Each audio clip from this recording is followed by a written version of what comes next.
and the development of reason. The reason was, for the most part, that which got you killed in history. I mean, I think cholera or smallpox was dangerous. Try thinking for yourself and talking to people about it.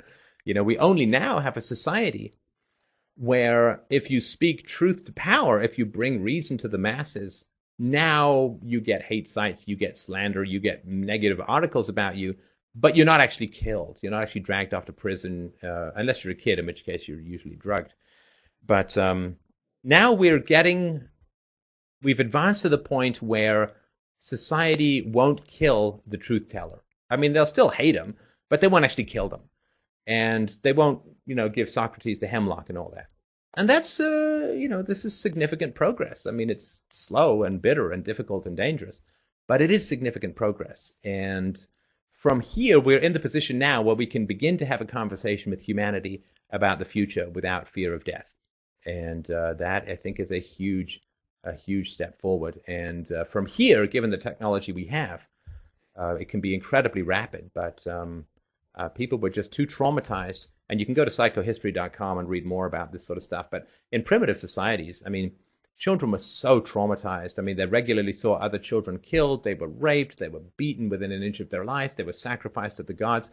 Children were so traumatized and so suffered from such PTSD and other forms of psychological disorders that the idea that they could learn reason and peace and happy negotiation with each other was not credible, was not possible. Now we're slowly starting to be capable of a conversation where reason and evidence can hold sway.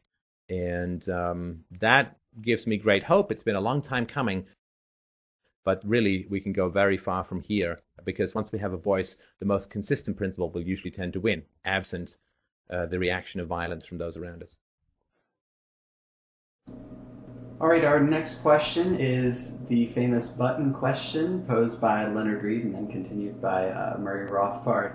If you could press a button right now that would end your country's government suddenly with no easing into it, would you do it? Absolutely not. Oh, man. I would throw myself in front of anyone who's trying to do that. Because that's saying that if you remove the structure of society, then what we now call human nature, which is really adapted to that structure, will suddenly change. And some people will, but no. Look, they got rid of Saddam Hussein. What is happening now? Literally now in Iraq. What is it, 12 years later? I mean, now you have caliphates and religious extremists moving in. You've got massive warfare. The government that was installed by the Americans was the ones that kicked the American government out. And you're going to go to another internecine hell state of endless civil war. Just so they got their entire government, their entire dictatorship removed, yet everybody's childhoods had been the same. And my argument is that society forms around early childhood experiences. And getting rid of the government without changing people's childhood experiences, which you can't really do after the fact without a lot of therapy and money, will simply cause society to reform around people's early childhood experiences, because most people would rather adapt society to their early childhood trauma than deal with their trauma in a rational, adult, and mature way and move on to a better world.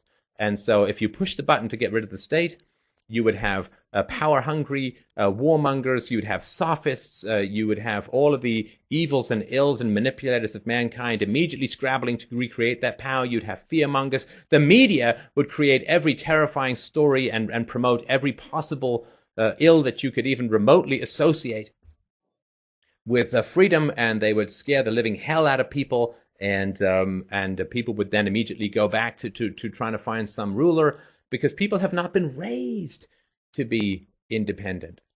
And the idea that you could get rid of government and then they just have completely different upbringings, completely different brain structures, and they would immediately adapt to freedom is a delusion. We need to evolve our way out of this. Now, we are only and forever 5 years away from a free society, because if all the children born today for the next were dealt with in a peaceful, reasonable, rational, connected manner for the first 5 years, we would absolutely have a free society. But that's not about to happen, because there are too many parents who are still inflicting their own childhood traumas on their children, and the resulting scar tissue creates the edifices of the state and of religion and all of the other unjust institutions that are reflections and built upon the premises buried into people's amygdalas in their early childhood experiences. So the idea of pushing a button and having everything magically change as if people... It's like pushing a button and saying, now, when I push this button, everybody who grew up speaking English will no longer be able to speak English. It's like, well, you can push whatever button you want, but the language I grew up with is the language that I grew up with, and I'm going to still continue using English no matter what button you push. And so the idea that we can remove the state and create freedom is the idea that we can push the shadow of a statue and think we're moving a statue. It's a fool's quest.